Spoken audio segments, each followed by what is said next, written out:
This podcast is for financial professional use only and is not intended for use with the public. Material is for informational purposes only and is not intended to provide tax, legal, or investment advice. The opinions expressed in this podcast are those of the participants and do not necessarily reflect the views of Ash Brokerage. Welcome to Accumulation to Activation, the podcast that breathes life into your retirement planning strategies. If you're an advisor aiming to elevate your practice, deepen client relationships, and stay ahead of retirement income trends, we'll help you capture the opportunities on your doorstep and increase your impact. Each episode, we'll unpack the forces reshaping our industry, from the $44 trillion generational wealth transfer and the evolution of income planning to behavioral shifts, legislative updates, and breakthrough solutions that redefine financial security.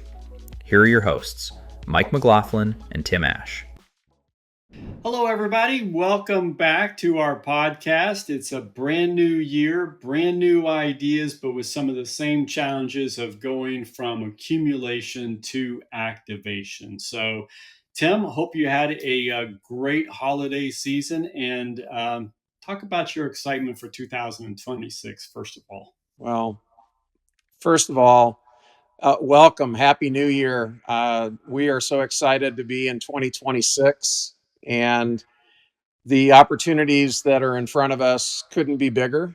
And it's great to be with you. Start the new year off. The holiday season was great. I tried to stay away from too much food, and here I am. But hey, I'm just excited about this platform of educating advisors on how do they help their clients go from this accumulation to activation. And the thing that we coined before was, how do you go from employment to enjoyment? I really think we need to talk more about that. But again, happy to start this new year off. And if you have, here's my New Year's resolution, is to educate a heck of a lot more advisors in how they can implement the solutions that we're talking about on these podcasts. Yeah, so let's just start talking about some ideas that advisors should be asking clients, should be looking at their book of business. 2026 is a peak year of more than 11,400 people turning 65 and going from that employment to enjoyment decision. Let's talk about some of those risks and what are some of the strategies to mitigate, first of all, inflation risk, because we're living longer than ever before. It's not going to be anywhere out of the question to expect a 30-year retirement, according to the Vital Longevity Institute. Life expectancies for husband and wife are close to 30 years at age 95. Talk about some ways to mitigate that inflation risk. Well, let me, before I do, you hit on something. You know, there's been a stat that has been talked about in the financial world for years and years and years now, and that's 10,000 people turning 65 every day. Well, that number is peaking right now, and that number, as you mentioned, is 11,400-ish per day. And starting next year, that number is going to start going back down toward 10,000 a year. Now, when you mention, and I hear the word inflation, I started to immediately think about, well, what does inflation look like for the consumer that's 65, age 75, age 85? Because it's different, right? And I'm going to play off of the Tom Hegna here. The go-go years, right? When you first retire, you're doing more, you're playing golf more, you're going out to dinner more, you're traveling more, you're doing all these things. Then the slow go, hey, life's, starting to have a few health things. I'm not traveling as much. I'm not playing as much golf. We're not going out as much. And then the no-go years is when, hey, look, life hits you, right? You might be in your 90s. And you're like, hey, I'm not going anywhere. So what is inflation? I think we have to, as advisors and those consulting advisors, address what inflation risk looks like. The biggest one to me, I think, that has to be covered is healthcare. That's going to be the single largest pain point and stress point for those folks entering retirement. And whether you're 65, 75, 85, 95, that conversation is going to be front and center in front of you. It's not going to be gas prices. It's not going to be the cost of a flight. It's going to be healthcare. So I think about that. And then I think about, how do I maximize or optimize Social Security? And that's another thing that I think many advisors are could use some assistance with, and clients could too. So maybe you could speak to that and what we're doing at Ash and through our retirement income consultants on education around Social Security. Yeah, I think Social Security is going to be a major issue, and there's study after study. There's a great study from a nationwide client survey that every generation, including millennials, and this really surprised me, millennials, Gen Xers, baby boomers, more than 90% of every generation wants to know more about Social Security. And obviously, there's a lot of angst about the funding of Social Security. And yes, payments may get reduced, but it's going to be there because it's a pay-as-you-go type of system. But the real scary opportunity, I call it a scary opportunity because it should scare you as a financial planner. But if you use it properly, it's a great opportunity, is that 84% of every generation said that they will leave their financial planner within the next 10 years if they do not have a strategic income planning conversation that includes Social Security. That is the importance of educating. Nobody on this call gets paid to sell Social Security at age 70, but it does help us mitigate inflation because it's guaranteed income that grows by the cost of inflation. It can help relieve pressure off of the AUM. Just many things, just like our annuity performance review, can increase income and release that pressure off of AUM. When you're releasing that pressure off of AUM, that's going to leave you more capital to fund for healthcare and long-term care. We can insure a multi-million-dollar book of variable annuity business with no out-of-pocket costs. Those are things that we can do. We have the resources. We have FINRA approved or FINRA non-objection letter slide decks to be out in front of clients. And I can tell you that if you work with our marketing team from a digital marketing standpoint, we have 25, 30 buying units come to a seminar on Social Security because they want to know information. They want to know how it fits into their overall income plan, and they will move money to you if they know, like, and trust you because you've provided that income. Yep. I couldn't agree more. And I'm going to add another thing to that conversation: the healthcare and retirement story.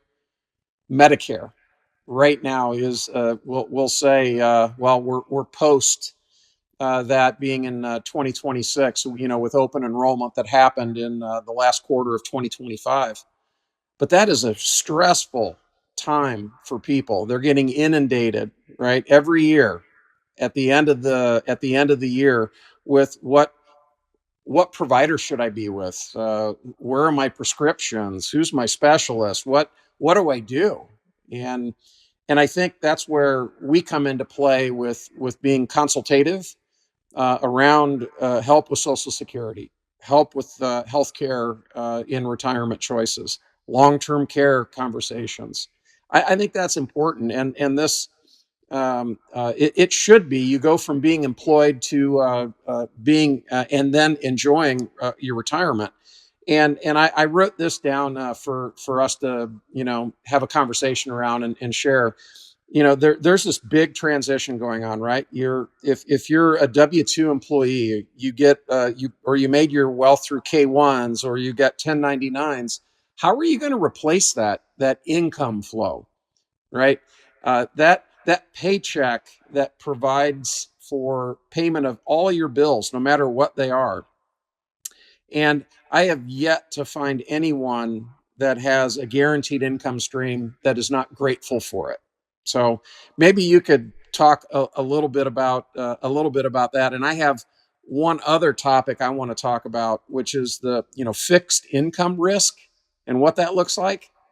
I have some ideas, but I would appreciate Mike, your thoughts and your take on employment to enjoyment and going from K1 W2 or a 1099 and how you replace that. Yeah.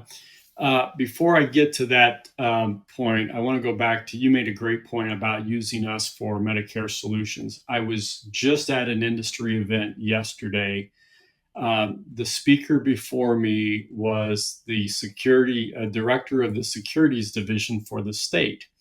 Talked about all kinds of different scams and stuff like that. But he also talked about, you guys need to be vetting some of your partners. So many times that Medicare solution gets referred down to somebody down the street. They have their server in the closet, those types of things. When you're dealing with a firm like Ash Brokerage and the security and the software and all the redundancies, that is something that we need to be thinking about as a financial planning organization, of who you're choosing to do business with. I mean, I don't even care if you get a reciprocal referral every once in a while.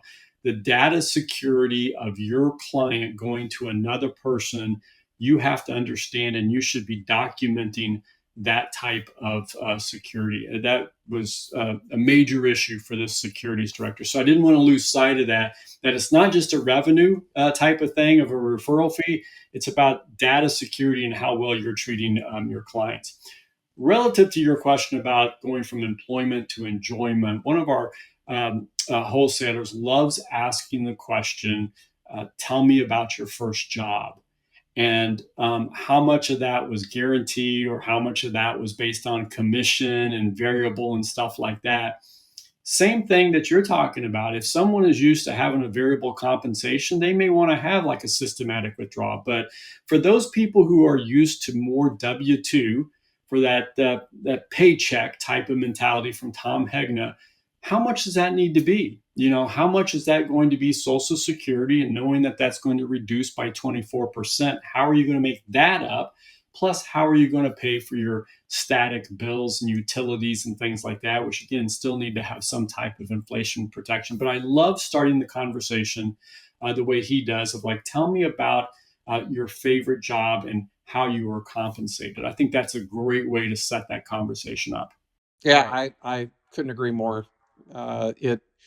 Those types of conversation starters get people to open up, and it gives you a lens into how you can help plan or what might be appealing to that family. The one thing I wanted to to talk about, and listen, hey, healthcare is going to be a part of every topic that we talk about, but I'm not going to go there right now. Where I am going to go is the fixed income marketplace, the bond marketplace. All right, this is an opinion, and as we've said in our podcast when we open this, these are opinions. It doesn't mean it's something you have to believe in and all that. But I want these to open up your mind, these thoughts. But think about this. As an advisor, doesn't it make sense to transfer the bond risk to an insurance company? And I say that as a statement. And what I mean by that is the insurance companies are the largest purchasers of bonds in America. Why would you want to transfer the risk of owning a bond to an individual when you can transfer it to an insurance company? That's what this fixed income is about. I don't care if it's a multi-year guarantee annuity, a fixed indexed annuity, a single premium immediate annuity, a deferred income annuity, an FIA with an income rider. All of these things, you're able to, as a client and an advisor, transfer the risk to the carrier and have them take it on. They're going to do it better than anyone else. And so I throw that out there as just kind of another conversation piece to say, hey, let's take fixed income and put even more security around it by transferring the risk to the insurance company. So yeah, I don't know, Mike, your thoughts on that? Yeah, when you think about the fixed portfolio of insurance companies, we always talk about being a spread. Well, that's no difference than than a fee from an advisory type of account. You're just shifting that risk. So I think that's a great idea. It's a great way to continue the laddering process, even with shifting that risk with people who deal with that every day. And then I know that you've personally had some success with private foundations and different charitable organizations that are required to distribute out 5%.